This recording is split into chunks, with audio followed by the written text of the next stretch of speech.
Chapter 18 The Alley. Admon startled Lanoya with his touch. "We must be going. The light will be gone soon." Lanoya beamed at the row of paints on the table. "See all the colors I have made? Green, blue, red, pink, yellow, white, and all different shades of them, too. Will you help me take them to my alley? I'm going to paint the walls." He snorted. "And you still do not believe you are one of those people with power?" He glanced away from her. "I cannot allow you to go to your alley. I promised I would bring you back for the last meal of the sun." Lanoya stomped her foot. "I am not going back to the chapel with those wretched teachers. I am going home to my alley where they cannot control me." Admon laughed. "You are one of those teachers. You have spent the entire sun creating new things. I bet you have been so focused on this that you have not eaten since first light." Lanoya's stomach rumbled in response. "Land, it is the same thing that girl did when I was drawing the wall. Now I will not be able to concentrate. I did not need to eat this often when I lived in my alley. Once a sun was enough." Caden appeared from behind. "It is the turning to close up." He paused and scrutinized her labor. "That should last a Sunday or two. I think I have learned how to recreate them so you will not need to return." He glanced at Edmond. "Please tell me she is not returning." Edmond shrugged. "I'm still trying to convince her she has to leave." Caden's eyes opened wide. "You have to leave. The whole reason for stealing the leathers was to be rid of you, not to have you return and try to pass your curse off as a power." Lanoya retorted. "If I had the power to curse you, I would. I do not. I am going back to my alley. My blanket had better be there, or I will come back here for it." Hardin chuckled from behind them. "That sounds like a threat. Teacher Lord Humby said your power would not control you and make you mad. I believe he is mistaken." Lanoya turned and glared at him. "I am not mad. I am angry at all the villagers who want to be rid of me, and all the teachers trying to control me. I do not have the power to curse objects, and I am not going to be told what to create.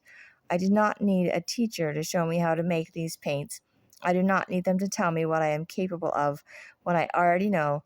He nodded. "Teacher Lord Humby is right. You are talented. If not for your attitude and unwillingness to admit you are wrong, you might be a good choice for a new teacher." Lanoya stacked up as many paint dishes as she could carry. I do not care what you or Teacher Lord Humby say. I am not going to be like him or any other teacher." She marched past them and out to the street. "The village looks the same as it did the even I was forced to leave." Lanoya glanced around and smiled. "My alley is that way. I will be home soon." Edmond shouted after her, "I'm going to be in trouble if you do not return to the chapel with me." She did not look back, but increased her pace. "To see these colors on the bricks will be amazing. No more dull brown and gray colors, bright colors. I hope I grabbed enough." She shrugged. "No matter. I can go back for more if I need them." Lanoya set the paints down on top of a crate and looked around. "Something is different. What did they do to my alley?" There were pieces of wood and random objects scattered around. She knelt down and scooped up some broken glass. "Oh no, my creations! They destroyed all the things I made." Tears flowed down her cheeks. Lanoya searched for her blanket amongst the rubble, but it was not to be found. A familiar voice rang out from behind her. "Little Lanoya, I hoped I would not see you again." Lanoya sniffled and wiped her eyes. She slid around to face the flower-covered woman. "They destroyed all my things. I cannot find my blanket." The baker woman nodded. "Of course they did. You were not here to keep them hidden, and you know the villagers do not like that your things come to life." Lanoya shook her head. "I did not choose to leave. That stupid boy Caden stole leathers and blamed it on me. I was forced to leave."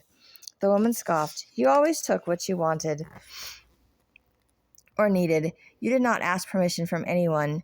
That fool did us all a favor by taking you away." Lanoya sobbed. "What are you talking about? This is my home, and those were my things." The baker shook her head. "You are a selfish little annoyer. You do not listen to anyone. You make things to frighten all the people away. All of theirs gathered to celebrate when you were gone. None of us want you to return." Lanoya curled up on the ground. "This is my home. This is all I know." A shiver ran through her spine, and the lines in the brick wall appeared closer. The voice inside whispered, "Make it pretty. Paint with all your new colors." Lanoya sniffled and reached for the stack of paints. The soft, moist liquid slid across her fingers and onto the wall. blue like the heavens when the light is out. I need yellow to recreate the light. The baker woman stepped between Lanoya and the rest of the bowls of paint. What are you doing? Lanoya scowled. I'm painting my alley. The woman waved a bony finger at her. You do not own this alley. You no longer have a home in this village. She pointed to the street. I do not care where you go, as long as I do not have to see you again. Lanoya stared into the street and saw the old, out-of-breath teacher Devon rounding the corner into her alley. He huffed. You want to keep her blanket, but you do not want to keep her? The baker woman spun around. Who are you? What are you talking about? Teacher Devon leaned against the wall. I am Teacher Devon, the teacher of watchers. I have been watching you. The baker woman stepped back and knocked over the bowls of paint. I have not done a thing wrong. You can ask this little Lanoya. Lanoya glared at the woman. My paints! You knocked them over! They are all ruined! Teacher Devon shook his head. No, Lanoya, you can make more paint. What you need is a place to store them, not in an alley, in a house, in your own room perhaps. If you do not wish to live in the chapel, then you can live in the bakery with your aunt. He nodded to the baker woman. You are her aunt, are you not? That is why you kept her blanket, something to remember her by? Lanoya scooted away from the woman. I do not have any family. The baker woman replied. She is right. That girl has no name. Her mother died the son she entered the land. Her father left the moot he knew she was not a boy. There is no one in this village that wants her. Teacher Devon grinned. So she is your brother's daughter, or your sister's daughter. The baker woman retorted. This has nothing to do with you. She is an orphan, and the whole town was glad to see her gone.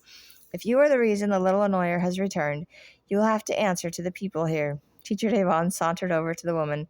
Her name is Lanoya. She has the power of an imitator and has been offered the opportunity to become the next teacher of imitators. However, she prefers to live here with you. The baker woman brushed herself off. She does not live with me. She has not since she had 2 seasons and wandered off to make faces in the mud with eyes that followed any who passed by them. Lanoya furrowed her eyebrows. I lived with you? You are my aunt? Are you the one that left new clothes for me each season? The woman reached under her apron and pulled out Lanoya's worn-out old blanket. Your mother made this for her first child. Thank the land she did not live to see what you have become. You are an ungrateful wretch. You act superior to all in this village, and yet you turn down the opportunity to hold a title, second only to the king. She pointed to Teacher Devon.